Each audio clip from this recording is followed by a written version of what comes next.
원장님 안녕하세요. 네, 안녕하십니까.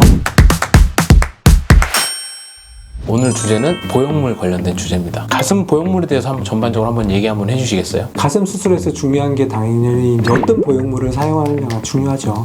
그리고 이제 인지도가 있는지, 믿을 만한 회사 건지, 안전한지, 아니면 오래 가는지, 뭐 이런 것들은 다들 이제 관심들이 많은 것 같아요. 지금 어느 정도 그 회사들이 만들고 있는 수준의 보형물들은 크게 막 이렇게 뭐 누가 나쁘다, 누가 좋다 이렇게 나눌 건 아닌 것 같고, 유럽하는 미국인데 다들 잘 만들고 있는 것 같아요. 물론 이제 조금씩의 차이는 있는 것 같습니다. 여러 군데서 쓰이는 보형물의 종류에 대해서 몇 가지 좀 중요한 게 혹시나 만약에 내 가슴에 넣었다가 이게 파열이 되고 터진다고 하죠. 파열이 됐을 때 이게 안전한 게 그대로 유지가 되느냐, 그러면 이제 재수술하면서 뺄 수가 있는데, 이게 막 이렇게 몸속에 들어가 버리거나 흡수되거나 이렇게 되면 이제 우리가 뺄 수가 없잖아요. 요즘은 웬만하면 대부분 혹시나 파열되더라도 우리가 쉽게 뺄 수 있는 그런 젤로 돼 있어요.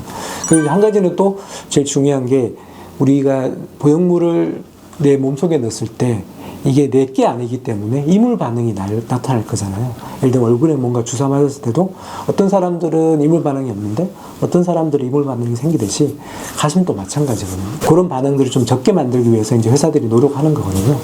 그러다 보니까 이제 바깥이 표면이 좀 매끄러우냐 아니면 좀 거치냐, 뭐 이런 것들이 이제 회사마다 조금씩 기술 차이가 있습니다. 많이 쓰는 보형물 네네. 몇 가지 한번 말씀해 주시겠어요? 처음에는 우리가 과학적으로 암 발생률을 줄이고 구형 구축의 확률을 줄이고 이렇게 또 이걸 사용하다가 또다시 신제품을 내놓고 자꾸 이렇게 변하고 있습니다.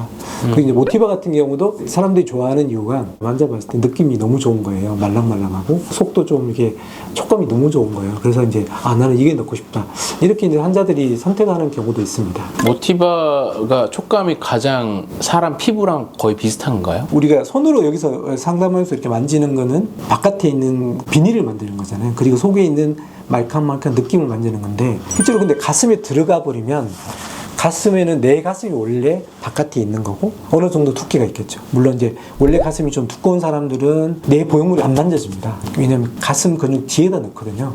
그렇게 되면 웬만해서는 보형물을 만질 수가 없어요. 느낌을. 물론 이제 바깥쪽이나 가장자리는 조금 만질 수 있는데 대부분 그냥 정면에서 만졌을 때는 내 가슴을 만지는 거죠. 그래서 사실은 환자들이 보기에 그냥 이쁘고 약간 파랗게 생기고 만졌을 때 정말 느낌이 좋거든요. 이렇게 기분이 좋다 보니 이게 좀 내가 하면 좋겠다, 약간 사실은 그런 부분도 있으세요. 수술하시고 네. 그 보형물을 넣은 가슴을 네. 이렇게 만져보신 적이 있으세요? 저희는 계속 만지죠.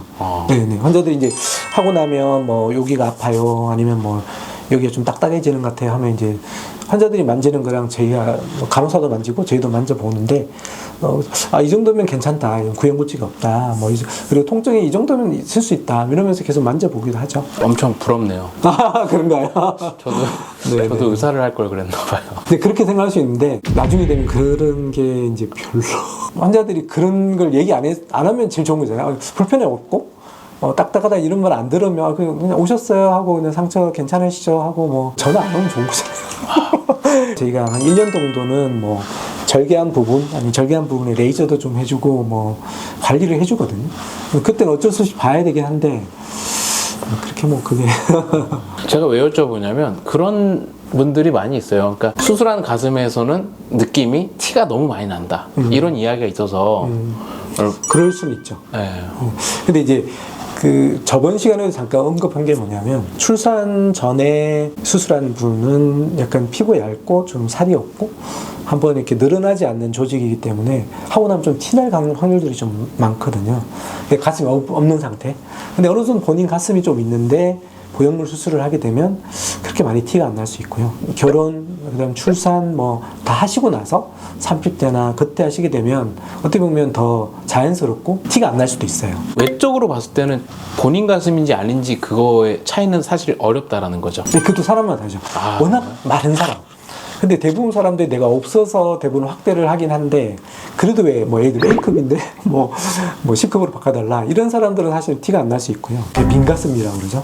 그런 사람들은 티날 수밖에 없죠. 당연히 티가 나죠. 조직이 부족하기 때문에. 모티바라든지 뭐 멘토라든지 세빈이라든지 이런 것들이 많이 있더라고요. 네. 혹시 저는 이걸로 해주세요라고 네. 결정을 하고 오시는 환자분들도 있으세요? 모티바나 뭐 세비냐 이런 것들은 요즘은 홍보를 또 많이 하거든요. 일반 사람들이 알게. 물론 단점은 잘 언급 안 하고 대부분 장점만 언급하겠죠. 그러다 보면 아 이게 좋아 보이는구나.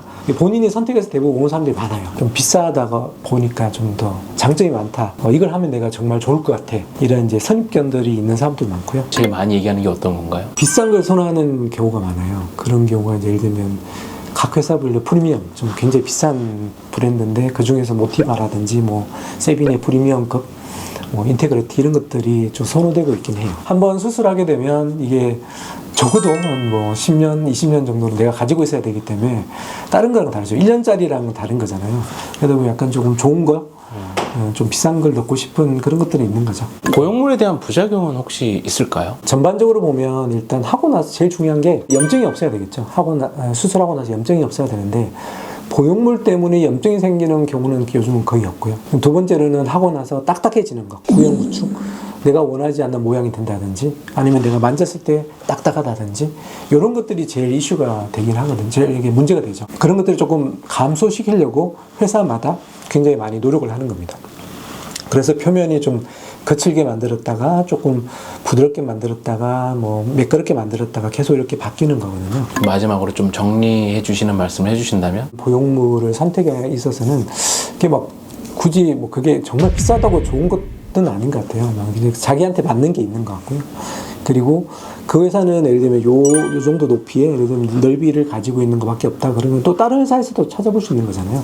왜냐하면 사이즈를 또 결정을 해야 되는 부분이 있으니까 본인이 그냥 광고를 보고 선택하는 것보다는 전문가들하고 상의를 해서 선택하는 게 중요하지 않을까 싶습니다. 올바른 선택 방법은 충분한 상담 후에 결정을 하는 게 좋다라는 거죠? 그렇죠. 네네. 내가 원하는 회사의 제품이 꼭 나한테 맞다는 거는 또 아니잖아요. 왜냐면 가슴은 다 다르고 피부 상태도 다 다르기 때문에 내가 뭐 모티바를 내가 선호하지만 모티바 굳이 나한테 굳이 해야 될까? 뭐 비싼 돈을 들여서 뭐 이런 경우도 생길 수 있는 거죠. 모티바가 제일 비싼가요? 지금 아마 제일 비쌀 수 있을 것 같아요. 알겠습니다. 오늘 촬영 감사합니다. 아, 네.